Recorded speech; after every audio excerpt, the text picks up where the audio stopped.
salam ke atas junjungan Nabi kita Nabi Muhammad sallallahu alaihi wasallam. Allahumma shalli ala sayyidina Muhammad wa ala alihi wa sahbihi wa barik wasallam. Ahli keluarga baginda dan para sahabatnya, para tabi'in, tabi'in dan doa berpanjangan kepada umat Islam yang berada di Syria, di Palestin, di Kashmir, di Zinjan, di Yaman, di Afghanistan, di Sudan, di Sudan, agar Allah Ta'ala kurniakan kekuatan dan kemenangan. Dan kita juga berdoa kepada Allah Ta'ala, kita juga diberikan kekuatan dan kemenangan juga dalam menempuh ujian Ramadan, yang mana Ramadan merupakan satu anugerah daripada Allah Subhanahu wa Ta'ala. Tidaklah kita bertemu dengan Ramadan tahun ini kerana kebetulan. Bagi orang beriman, kita tidak ada istilah kebetulan dia. Orang beriman percaya kepada takdir Allah Subhanahu wa Ta'ala. Pertemuan kita dengan Ramadan maknanya apa dia? Maknanya Allah Ta'ala bagi kita satu lagi peluang untuk kita baiki Ramadan tahun lepas. Maknanya ada benda yang kurang tahun lepas. Sebab tu Allah Ta'ala bagi sekali. Kalaulah sempurna dah Ramadan itu, maka job dah. Bila job dah saya nak dipilih. Jadi Allah Ta'ala datangkan Ramadan kali keberapa dalam hidup ini, maknanya apa? Ada tugas yang belum selesai. Kalau bos tu bagi tahu kat kita, this is your last chance. Buktikan yang awak ni layak untuk bekerja hari ini. Jadi buktikan yang deliver betul-betul. Kalau tidak, out you go. Jadi Ramadan Allah Ta'ala bagi kat kita, ada orang perform, ada orang tidak perform. Ada orang Ramadannya seperti biasa. Ada orang sambut Ramadan macam musuh. Kalau musuh datang ke rumah tuan-tuan, kita hambat pada penyapu. Kalau orang minta hutang datang ke rumah, kita buat apa? Orang tu pada hutang. Ataupun tuan rumah datang kutip sewa, kita pun kalau boleh tak nak jawab. Ya, Assalamualaikum. Ya, dia cakap anak dia. Ataupun dia tak nak beredar, kita pesan pada anak, bagi tahu dekat dia, cakap ayah tak ada. Macam anak pun bijak, ayah kata dia tak ada. Ini anak Pak Belalang ni. Ada orang yang sambut Ramadan penuh dengan keluh kesah. Bila lah anak habis. Macam tu. Susahlah nak berbuat appointment. Malam-malam aku akhirah tak boleh nak lepak dah. Sebab kena terawih. Jadi kalau dia menyambut Ramadan penuh dengan duka cita, penuh dengan keluh kesah, maka dia adalah orang yang rugi. Kerana dia yang minta pada Allah Ta'ala 11 bulan yang lapar untuk dibuka pintu syurga dan ditutup pintu neraka. Allah Ta'ala kabulkan permintaan itu di bulan Ramadan. Lalu yang dia lakukan sebaliknya, dia yang minta pintu syurga, Allah Ta'ala hadirkan Ramadan, dibuka semua pintu syurga. Ramadan, rupa-rupanya tuan-tuan, syurga ni ada banyak pintu. Satu hari Nabi SAW sebut dalam dekat Sayyidina Abu Bakar, wahai Sayyidina Abu Bakar, wahai Abu Bakar, syurga ni ada banyak pintu. Kalau babun satu pintu, abwab banyak pintu. Nabi kata syurga ni banyak pintu. Ada pintu solat, ada pintu puasa, ada pintu zakat, ada pintu haji, ada pintu taat mak bapak, ada pintu taat suami, ada pintu jaga anak yatim, pintu belakang, pintu selawat, pintu. Dan pintu-pintu ni akan panggil dia punya qualifier. Siapa qualifier? Sebab tu jangan pandang ringan ibadah yang kita buat kerana ada pintunya. Kita mungkin tak pandai ngaji, tapi kita ada mak ayah yang kita bagi khidmat. Mungkin kita akan masuk ke situ. Kita mungkin tak pandai mengaji, mak ayah pun tak ada, tapi kita khidmat pada suami terbaik, masuk surga ikut pintu itu. Jadi jangan pandang ringan pada ibadah yang kita buat. Pandanglah ibadah itu dipersembahkan kepada Tuhan yang punya alam, yang memang nak kita semua ke syurga. Hanya perlu buat sikit je, itu pun cukup syarat. Maksudnya Allah ni Pintu syurga itu satu langkah lagi. Ya, maksudnya kalau betul Ramadan ini kita berada di depan pintu syurga. Cuma tak langkah itu bergantung pada kesubuhan kita beribadah. Kalau kata beberapa etiket, nantimu di pintu syurga. Ya. Tapi dia dah Islam lah. Kan? Jadi orang itu Islam. Dia dah dalam syurga. Kita yang melangkah ke tidak. Ada orang satu Ramadan seperti orang ataupun jiran setelah datang ke rumah. Kalau jiran yang datang ke rumah dan dia simpan benda yang kita dah boleh expect kan. Paling kurang pun dia akan simpan pasal kucing. Lepas tu dia akan simpan pasal pokok bunga dia. Lepas tu dia simpan pasal kereta pula rumah dia. Itu je. Ini satunya jiran akan cakap. Pertama, kucing kamu, ya Allah, banyak betul kucing. Berak semua rumah ada pelasan. Kok jumpa berak rumah kamu dah ada kucing. Yang kedua dia akan cerita pasal pokok bunga. Pokok kamu ni tak boleh berpanjang lagi. Dah sampai mencalar tanah danan, potong lah sikit. Tuan-tuan, kita ni ada pokok bunga, jangan sampai besarkan rumah kita juga. Kena hati-hati. Ya, kerana menyakat kita orang tu dah ambil hak orang awam tu. Mengambil hak orang awam tu dosa. Ya, ada dipanggil tanah SOS, tanah reserve jalan. Patut reserve jalan ni pakai kereta, tak pakai bunga. Jadi kereta pakai tengah jalan. Jadi orang pula tak kena melengkok macam pula, nak kena elakkan. Jadi kita mengambil tanah orang awam, dosa. Kata Nabi SAW, sejengkal kita ambil tanah orang awam, pikul tanah itu 7 lapis di hari akhirat. Orang nak pikul tanah di hari akhirat kalau ambil tanah orang awam. Jangan ambil tanah orang, walaupun sedekah kan? Sebab kena pikul. Jadi ada yang menyambut Ramadan macam kawan biasa. Bila kawan datang ke rumah kita tuan-tuan, kita pun tak ada layak dia dengan special. Tak ada kita nak masak nasi Arab ke, tak ada kita nak order pizza, tak ada. Kalau dia harus, dia ambil air sendiri. Sebab rumah kita, rumah dia, rumah kita. Macam biasa. Tapi Ramadan ni kita anggap seperti temasya, seperti menyambut VIP, menyambut pengantin sampai ke rumah. Yang mana kita akan buat sambutan itu bilang.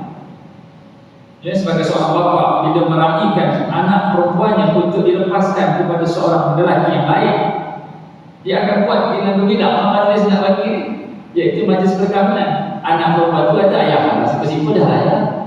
Makan nasi mak dalam pisang sudah. Ya. Bapa ni tercabar apa jangan macam-macam. Ya, bapa nak bagi kau ni ke orang lain. Jadi mesti ada event yang nak ambil kau. Macam tu. Kau ingat majlis ni supaya kalau bercerai pergi panjang. 40,000 ni tak panas lagi. Ini dia kira kahwin cerai. Majlis kahwin tak boleh bayar. Baik. Jadi Ramadan sambutlah dengan temasya, dengan ibadah. Ya, kalau kita tidak ikut tema tuan-tuan, maka kita akan madu seorang-seorang. Ya.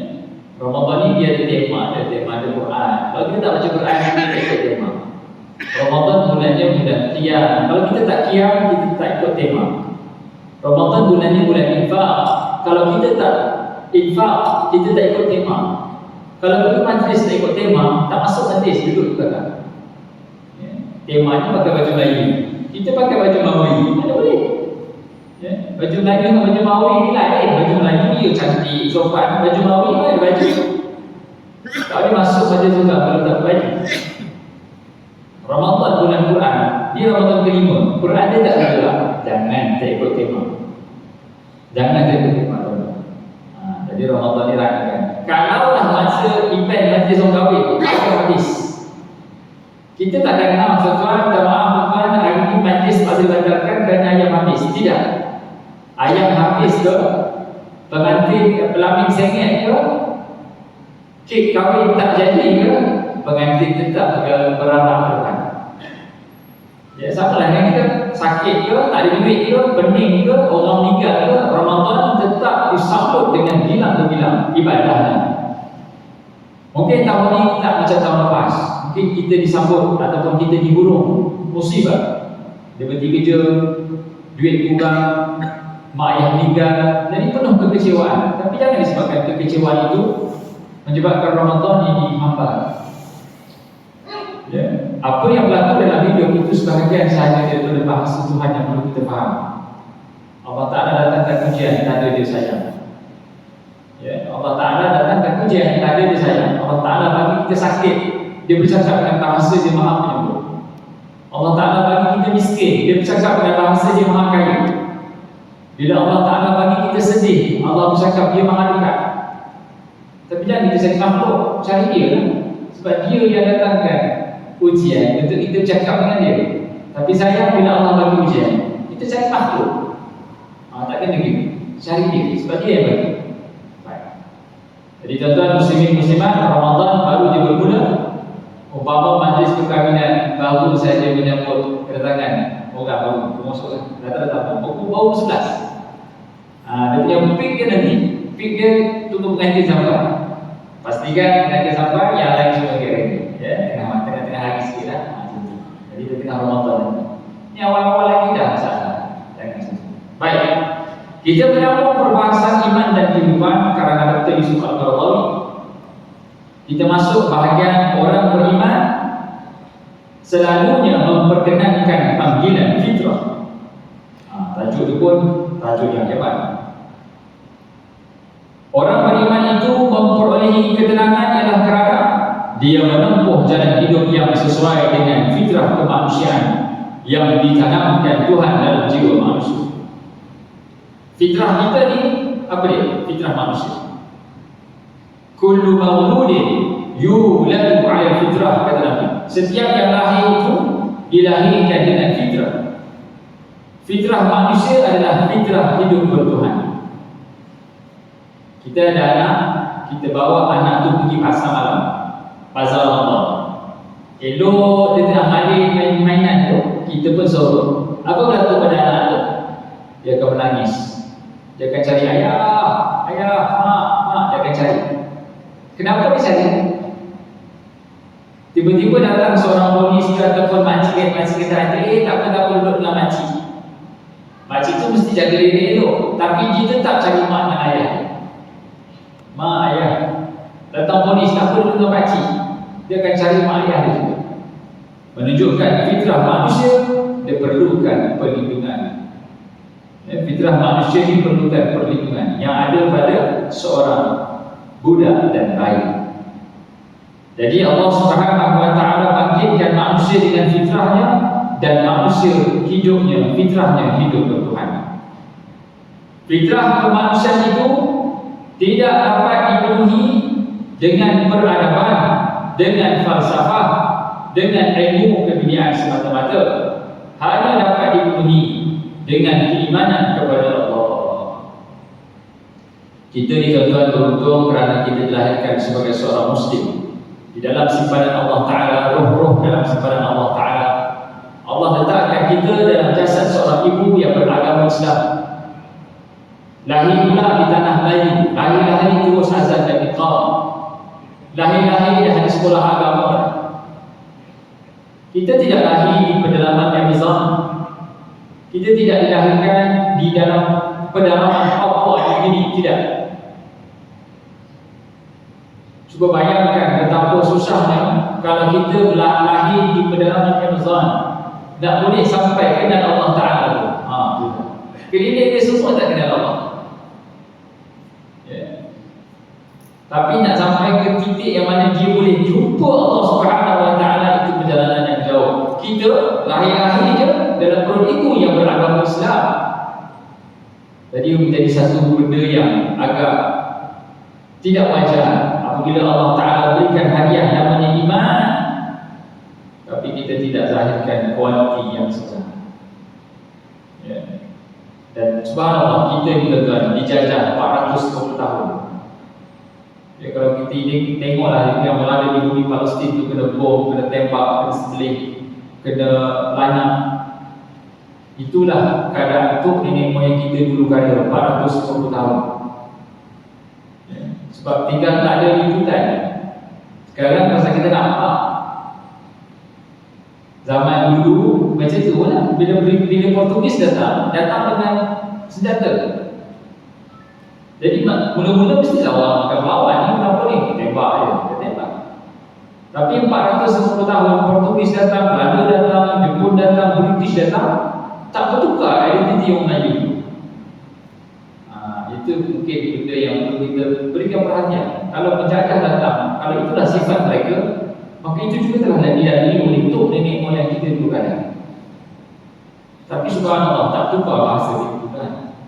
Kalau Portugis datang ke Amerika Latin, Spain datang ke Amerika Latin, dia tukar bahasa semua ni. Bahasa Amerika Latin itu bahasa apa je bahasa?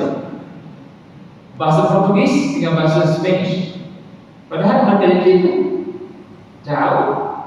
Portugis yang sama datang ke Asia Tenggara, Spain yang sama datang ke Asia Tenggara, tapi bahasa tak boleh tukar, agama tak boleh tukar. Maksudnya dibayar dengan perjuangan darah, dibayar dengan air mata. Oh, dia tak boleh tukar, tuan. Kalau dia boleh tukar, kalau kita kalau itu bisa tak kawan, mungkin nama saya pun bukan Sabran lah, saya ingat. Mungkin Ronaldo lah. Ronaldo. Boleh lah. Sebab umur sama, tahun sama lahir. Boleh lah. Baik. Tapi Allah Ta'ala takdirkan tidak. Datanglah penjajah silih berganti. Tok nenek moyang kita walaupun tak pandai membaca, tapi dia tahu arti keimanan. Tahan habis-habisan. Kena jencah pun, tahan. Jangan kita ingat tok nenek moyang kita tak pandai membaca, tapi iman mereka nipis. Tidak. Ya, walaupun tak pandai membaca, tapi mereka tunjukkan mereka ada kualiti iman yang mantap. 450 tahun dijajah, tidak goyah Islam daripada tanah mereka. Kita tak dijajah, tapi dah macam-macam orang kita. Sayang lebih kurang, iman itu makin goyah, insyaAllah. Baik, sambung. Fitrah manusia merasa lapar dan dahaga dan hanya dapat dipuaskan dengan mengetahui Allah, beriman dan menghadap tujuan kepada Allah. Ketika itu baru manusia merasa berhenti daripada kelelahan, puas dari dahaga, kenyang dari lapar, dan aman daripada ketakutan. Bila kita kenal Allah, bila manusia itu kenal Allah Subhanahu wa Ta'ala, maka selalunya urusan dunia menjadi mudah. Dia ada beza orang yang tahu dengan orang yang kenal. Kalau orang tahu, dia hanya tahulah. Kalau orang kenal, selalunya ada tindakan yang berbeza. Jadi kita masuk satu shopping mall, kita nampak ada satu orang yang dressnya adalah dressing pakat. Oh, bisa kenal tu pakat. Saya tahu pakat, dressing tu dressing pakat. Tapi orang tanya, kamu tak kenal tu pakat tu siapa? Siapa? Pergi dekat sikit, rupanya bapak betul. Bila melihat bapak betul, tindakan kita berbeza. Kita buat apa? Kita salam dia, cium tangan dia, tanya ayah, kenapa ke sini? Kita sini. Ayah kerja sini baru register diri. Kamu kerja sini kenapa? Saya manager sini. Oh, manager lah. Tak tahu pula anak menantu ayah manager ke sini.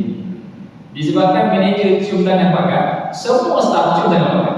Dia tak nampak mencium tangan saya. Pasal bos cium. Kenapa tak? Itu baru manager. Kalau GM dia mencium tangan pakat tu, semua cium. Oh, ini mana pak betul bos ni. Macam-macam ni, pak betul bos. Padahal dekat kan. Sebab beza tahu dan kenal. Kita tahu pada profession dia adalah guard. Tapi bila kita kenal dia bapak betul bos, lain treatment. Sama juga dengan Allah Subhanahu wa Ta'ala. Kita tahu Allah Ta'ala berbeza dengan saya kenal Allah Subhanahu wa Ta'ala yang mendatangkan rezeki. Jadi bila kita kenal Allah Ta'ala yang memberi rezeki, kita akan jaga solat, kita akan jaga hukum agama, kita tak akan biarkan diri kita lemas dengan maksiat sebab kita kenal Allah. Orang yang sekejap nak beragama, sekejap nak buat maksiat, dia tahu tapi dia tak kenal. Ya, tahu lain, kenal lain. Orang yang kenal Allah Subhanahu wa Ta'ala, walaupun dia lapar, tapi dia akan pujuk diri dia untuk kenyang. Macam disebut tadi, macam bulan puasa lah. Dia lapar ni, tapi dia tak makan. Sebab dia tak makan? Sebab dia tahu dia kenal Allah Ta'ala yang sungguh dia berlapar. Lalu dia pujuk diri dia untuk kenyang. Kenyanglah kau, kenyanglah kau, kenyanglah kau. Dia memang lapar, tapi dia pujuk diri dia, kenyanglah, kenyanglah. Sebab apa? Sebab dia kenal Allah yang sungguh. Tuan-tuan, bulan Ramadan Allah Ta'ala tunjukkan kita memiliki tahap takwa yang tinggi.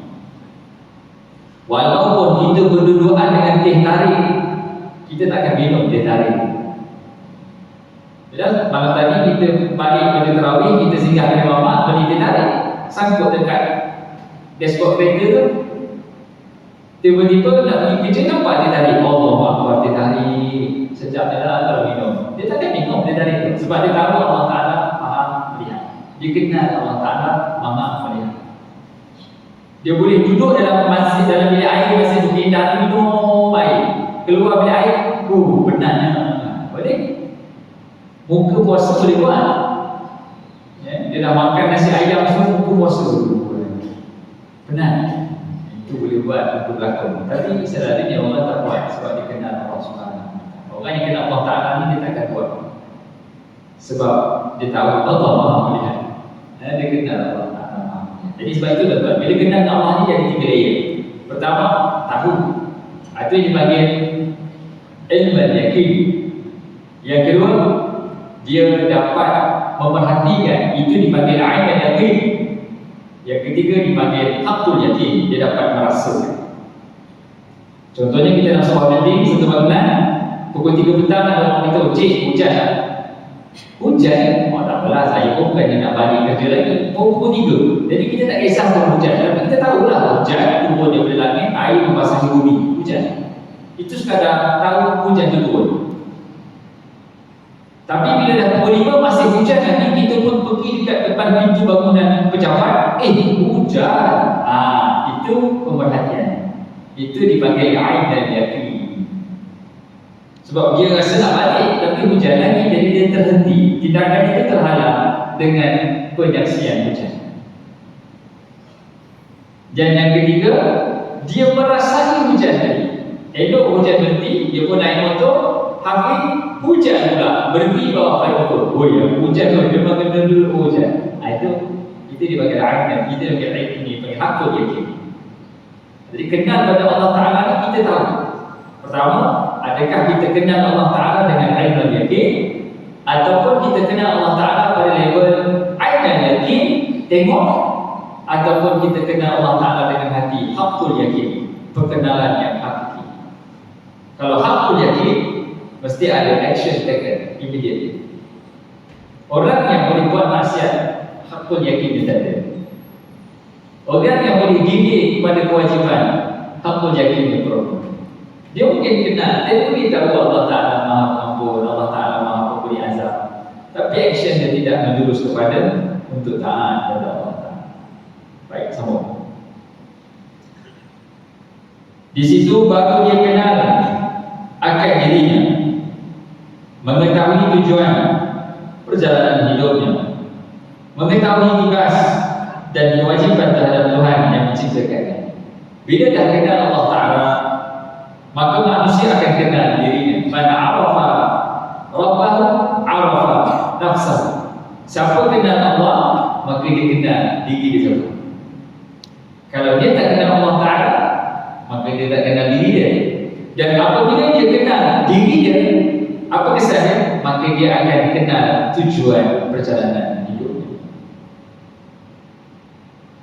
Kalau orang tu dia stres, depres, dia pergi gantung diri, bunuh diri, maka dia tidak kenal Allah lah.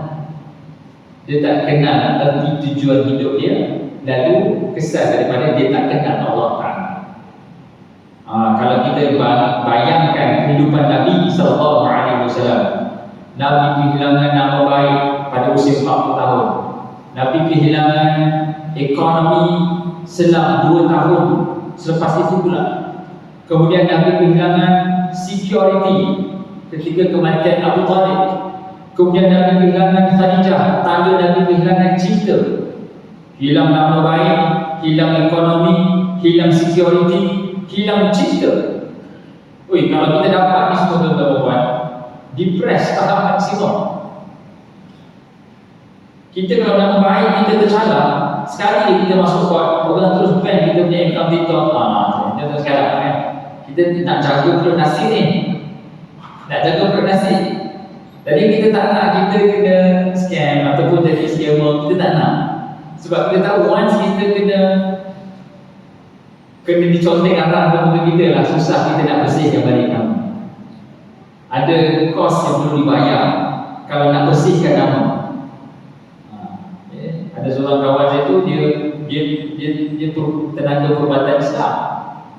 Ada sekali tu dia pergi berubat rumah seorang wanita. Kita kata pergi satu tim lah, ada pergi seorang. Tapi sebab passion tu memang passion regular dia. Regular yang satu tu dia berubat. Tim je lah.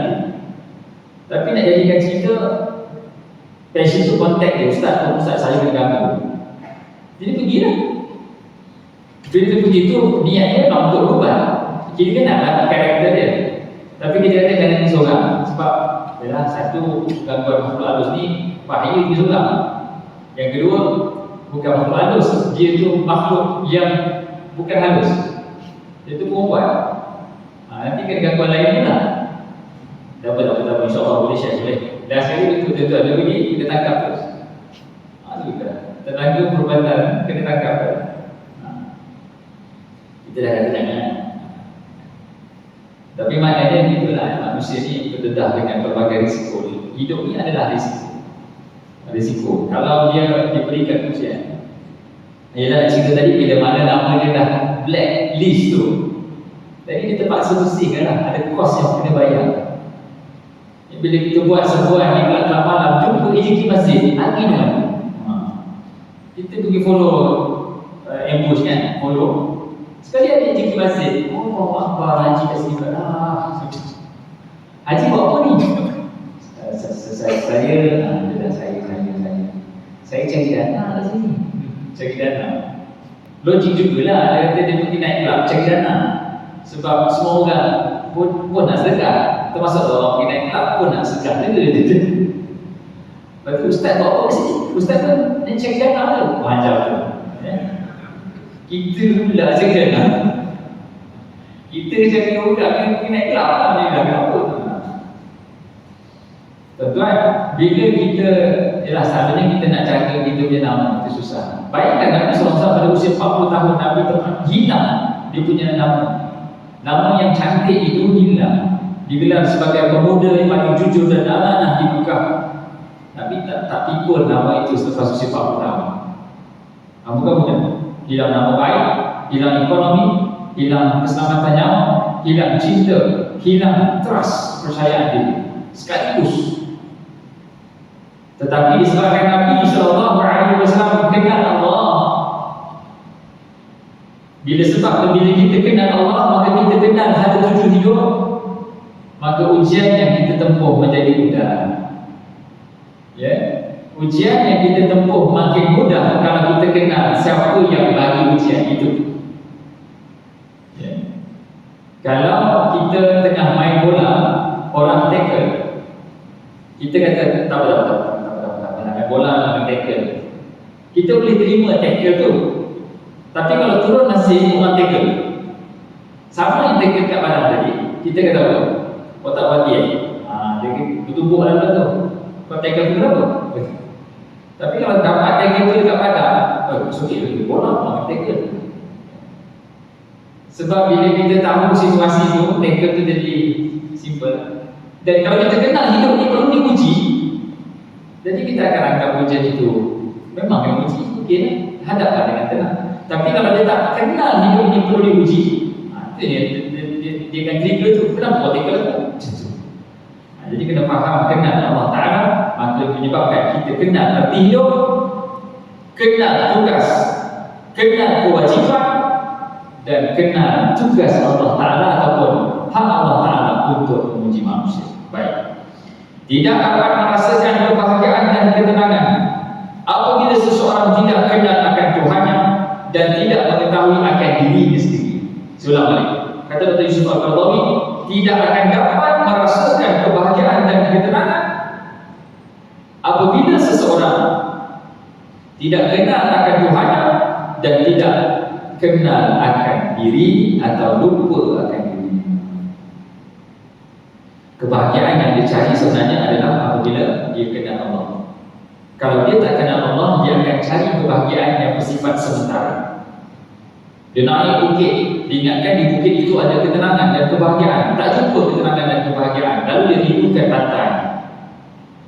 Bila dia sampai pantai, tak jumpa juga ketenangan, dia rindukan bukit. Itu manusia.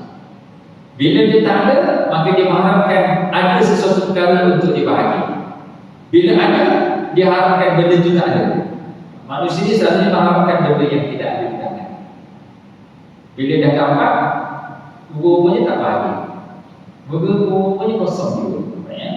Allah Ta'ala berfirman, "Kalladzina nasullaha fa'ansahum anfusahum." Orang-orang yang lupa kepada Allah, maka Allah lupakan mereka terhadap dirinya sendiri. Surah Al-Hasyr ayat 19. Kesan daripada orang yang tak ingat Allah, maka Allah akan takdirkan dia lupa diri. Dia tak kenal diri. Jadi manusia yang tak kenal diri, sebenarnya dia tidak kenal Allah, ataupun dia lupa pada Allah.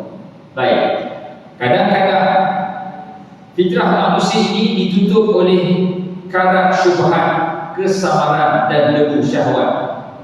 Kadang-kadang menyimpang menurut kehendak sangkaan dan memperturuti nafsu, atau kerana mengikut dengan membuta tuli kepada pendapat dan perbuatan nenek moyang, atau patuh membuta tuli kepada mereka yang ingkar kepada Allah Ta'ala.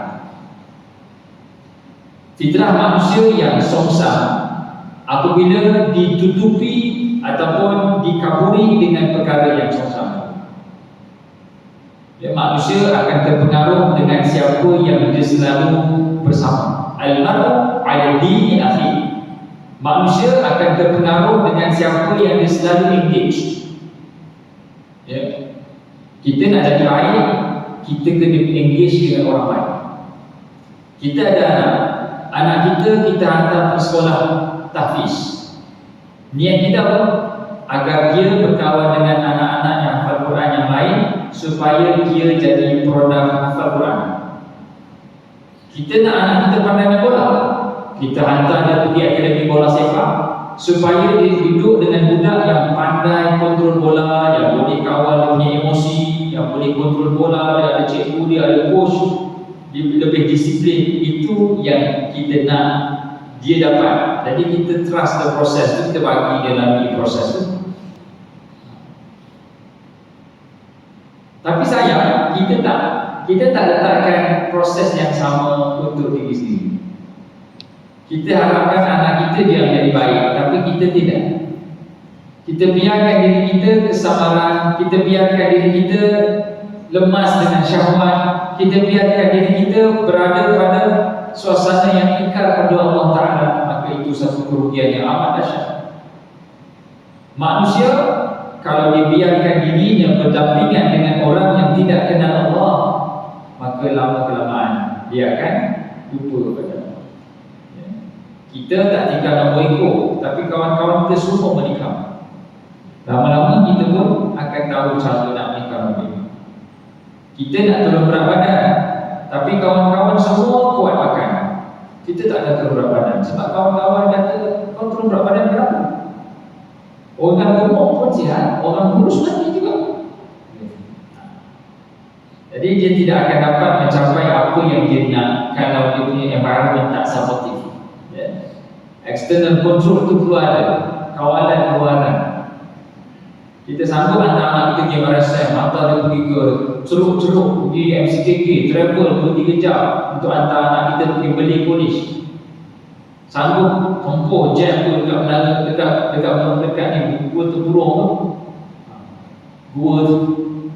Sebab kita tahu kalau anak kita hantar ke sekolah bagus, dia ada circle yang bagus. At least kalau tak ada, dia ada circle yang baik, yang bagus. Kita invest pada network tu. Tapi sayang kita tidak. Kita tidak letakkan diri kita pada situasi yang betul. Dan selalunya manusia yang sesat ataupun yang tidak kenal Allah kerana suasana keliling dia tidak kenal Allah. Jadi kena duduk dengan environment yang salihah bi ahsaniha untuk menghasilkan manusia yang salih. Seketika waktu manusia itu ditimpa penyakit, merasa benar sendiri dan membangga diri, lalu dikiranya dia berdiri sendiri sehingga ia lupa atau merasa tidak mempunyai keperluan hubungan dengan Tuhan. Fitrah ini boleh lemah tetapi tidak mati, boleh tersembunyi tetapi tidak hilang. Manusia bila diberikan nikmat yang melimpah ruah, selalunya akan hilang rasa untuk hidup bertuhan. Itu berlaku pada Fir'aun. Fir'aun di saat dia berada di kemuncak kenikmatan dunia, maka dia dianggap hidup dia tak perlu Tuhan. Sama juga di saat Abu Talib berada di kemuncak kekuasaannya, walaupun dia adalah orang yang paling dekat dengan Nabi Muhammad SAW, tapi dia tak boleh masuk Islam sebab dia berada pada kedudukan yang terlalu tinggi, ketua Quraisy. Jadi manusia ini selalunya akan ditimpa satu fitnah, atau fitnatul mal, ataupun fitnah kuasa dan fitnah ilmu, ataupun fitnah harta. Bila dia berada di kemuncak, dia lupa kepada hidup bertuhan. Dan manusia, dia punya graf tu, once dia lupa pada Allah Ta'ala akan musnahkan the whole nation. Allah Ta'ala akan mula musnahkan sesuatu kaum bila kaum itu berada di kemuncak. Kaum Ad, apa kehebatan kaum Ad? Kaum Saleh kan, Nabi Saleh, yang boleh buat rumah daripada bukit, tembok bukit itu buat bandar. Di saat mereka berada di kemuncak teknologi, contoh teknologi zaman tu bukan yang sikit-sikit.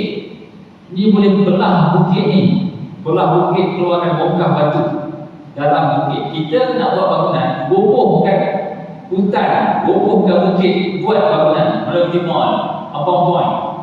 Ni tak, bangunan bukit ni ditembuk, buat begini. Itu maksudnya hebat. Macam mana dia boleh ada teknologi belah bukit ni? Zaman tu macam mana buat? Macam penciptaan piramid. Macam mana piramid tu ada bongkah batu di tengah padang pasir yang kontang? Macam mana ada transportation batu yang bertatan naik ke atas? Maksudnya ada apa? Ada kata baling ke, ataupun ada crane naik ke? Dan bila Allah musnahkan satu kaum, Allah musnahkan dengan teknologinya sekali. Piramid itu Allah Ta'ala kekalkan agar kita beraktibar. Bahawasanya umat terdahulu juga ada teknologi, lalu mereka ingkar pada Allah Ta'ala, Allah musnahkan mereka dan teknologinya sekali. Dan kita bersama umat ini merasai nikmat teknologi rasanya dalam 100 tahun saja. Kita merasai handphone contohnya. Saya ingat handphone late 90s lah, late 90s lepas ni tahun 2003, 2004 tu kan Nokia 3310 tu. Dia punya Nokia tu dah yang paling sekali orang muda suka kali tu, yang tebal tu, Nokia. Kalau paling anjing mati, dia tak mati, dia tegak. Punya hebat handphone Nokia 3310. Dan Nokia punya pengembangan sangat besar kan. Ada handphone butterfly, ada daun teruk, ada sabun. Dia punya design. Dan dia punya graf tu terlalu tinggi. Graf tu exponential naik. Kereta pun sama, penciptaan lampu pun sama, penciptaan kereta api, maksudnya dalam 100 years ini, 100 ini manusia memiliki kepesatan pembangunan yang sangat dahsyat. Dan sama juga tahap meninggalkan hidup bertuhan sangat dahsyat. Sampaikan di barat manusia tak perlu hidup, mereka menyatakan tak perlu hidup bertuhan sebab mereka boleh manage dia punya masa depan. Sampaikan keluar kata-kata yang menafikan hak Allah Ta'ala untuk menentukan masa depan. Apa katanya? Our future, masa depan kita ditentukan dengan tangan kita sendiri. Macam ni, kalau bangsa-bangsa yang menafikan Tuhan. Our fate within our hand, contohnya. Kita punya takdir di tangan kita sendiri. Ini semua kalam-kalam yang menyebabkan kita lupa hidup bertuhan. Sedangkan urusan masa depan ini urusan Allah Subhanahu Wa Taala. Kesan daripada manusia memiliki teknologi, maka dia lupa dia perlu hidup bertuhan. Baik. Bukti bahawa fitrah itu masih ada apabila seseorang itu ditimpa kesusahan hidup yang tidak boleh diatasinya, tidak ada kuasa di tangannya sendiri atau tangan orang lain yang mampu menyelamatkan daripada penderitaan, maka dengan cepat hilanglah tutup yang menyesatkan dan terbukalah fitrah yang asli, iaitu mencari Tuhan. Ingat masa COVID-19 ada satu jutawan Portugis, anak dia bagi tahu dekat wartawan, bapa aku ni antara orang yang terkaya di Portugal. Dia ada pantai yang yacht bersidai, sewa dia punya pantai, sewa parking pantai. Dia boleh beli the best doctor on earth, dia boleh beli medical equipment yang the best, tapi Tuhan takdirkan udara yang percuma tak boleh bind dengan paru-paru yang percuma. Di saat dia boleh memiliki dunia, dia boleh memiliki doktor, dia boleh memiliki teknologi, tapi bila Tuhan kata paru-paru kau tak boleh ambil udara, dan kau lah macam mana oksigen pun pump dalam paru-paru dia tak bind, tak boleh masuk. Itu anak dia trigger bahawa Tuhan boleh tunjukkan kuasa. Kita ada teknologi pun tak mampu. Allah bagi kita tahun COVID. Kalau kita fikir zaman dulu, kalau Allah musnahkan kaum macam itulah, ambil satu je, satu element saja daripada keperluan rantaian manusia. Hewan itu dah hidup manusia. Allah Ta'ala cabut satu je, iaitu udara tak boleh masuk dalam paru-paru masa COVID. Allah bagi rasa sikit, bagi peringatan. Kaum dulu pernah dimusnahkan kerana mereka lupa hidup Tuhan. Jadi kaum kami ni, umat Nabi Muhammad SAW, sebabkan kamu umat Nabi Muhammad SAW, kamu dapat banyak privilege, maka Allah bagi sikit je kau. Ingat, Allah boleh bagi benda yang beyond our imagination. Macam mana paru-paru tak boleh sedut oksigen, pump oksigen dalam badan tak masuk. Benda yang percuma ni free, oksigen dia free, sampai orang kena letak dalam tong gas untuk pump. Baru kita tahu oksigen yang free kena bagi orang untuk pump, tak boleh masuk dalam badan manusia. Jadi begitulah secara kesimpulannya, tuan-tuan dan puan, hidup bertuhan ini adalah fitrah dan naluri manusia ini. Dan perkara yang paling utama, tugas sebagai seorang hamba adalah hidup mencari Tuhan. Kita ada task kita kat job kita, dekat kerja kita ada job scope, kita ada JD yang perlu kita deliver. Menjadi hamba kepada Allah Ta'ala, jangan lupa kita ada kerja hakiki yang sebenar, iaitu hidup kenal Tuhan dan laksanakan semua hak Allah Ta'ala apabila disuruh. Sayang bukan sayang kalau pekerjaan di pejabat kita boleh master, every single sudut kita boleh master. Tapi bila sebut tentang konsep ketuhanan, kita hanya boleh sebut rasa-rasa lah, rasa-rasa. Oh, tak solid kita punya understanding tentang Allah Ta'ala. Kita hanya rasa-rasa lah saya. Kalau kita explain sifat 20, rasa-rasa sifat 20 ni, dia tak boleh explain. Maksudnya jauh lah kita daripada perkenalan yang sebenar kepada Allah Subhanahu. Tuan-tuan, mudah-mudahan anda sampaikan dapat sama-sama kita ambil surah dan jadikan sandaran dan tujuan. Mudah-mudahan Allah Ta'ala terima segala amal-amal yang kita laksanakan pada bulan Ramadan tahun ini, insya-Allah. Dan kita teruskan berdoa tuan buat sahabat-sahabat kita di bumi Palestin yang sedang berjuang bermati-matian mempertahankan tanah airnya. Kita tak mampu tolong fizikali, kita mampu tolong secara doa. Doa banyak-banyak agar Allah Ta'ala tunjukkan jalan keluar dari kemelut yang melanda. Walaupun secara zahir mereka dipuji, dibom, tapi dari sudut neraca seorang hamba di sisi Tuhan, itu adalah jalan pintas ke syurga. Di saat umat Islam lain dilemaskan dengan nikmat dunia, Allah Ta'ala angkat mereka terus ke syurga. Jalan pintas ke syurga ni, kita mungkin tak nampak Allah misalnya lah badan dia kena bom, terpulai-pulai ni, ternampak otak, tapi sebenarnya mereka diangkat ke syurga. Kita yang nampak hebat ni, esok kat padang mahsyar penuh. Dia pula kesian kau, kesian 50,000 tahun dah dapat perjalanan yang sangat jauh. Wallahu a'lam, aqulu ma tasma'una qawli hadza wa astaghfirullaha li wa lakum. Wassalamu alaikum warahmatullahi wabarakatuh. A'udzu billahi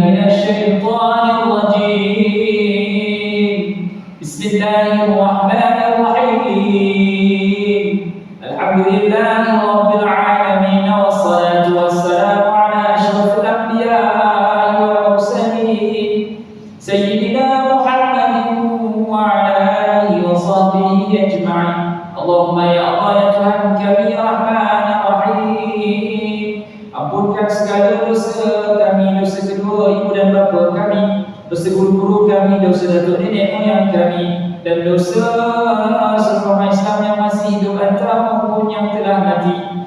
Allahumma ya Allah ya Tuhan kami ya Rahman ya Rahim, berikan kami kekuatan untuk beramal di bulan Ramadan, berikan kami kelancaran membaca Al-Quran di bulan Ramadan, berikan kami kesihatan untuk berpuasa di bulan Ramadan, berikan kami keikhlasan untuk bersedekah di bulan Ramadan, berikan kami kecerdasan dan kekuatan untuk berqiyamul lail di bulan Ramadan.